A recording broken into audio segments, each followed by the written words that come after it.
Meaning of Duesenberg.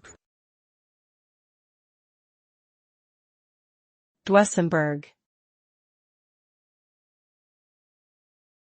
Duesenberg. Duesenberg.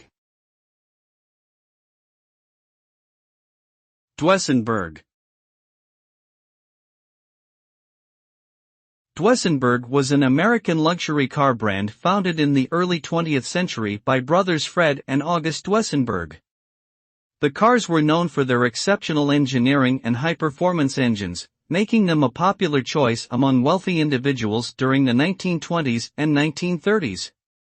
Though production ceased during World War II, Duesenberg's legacy lives on as one of the most prestigious and sought-after automobile brands in history.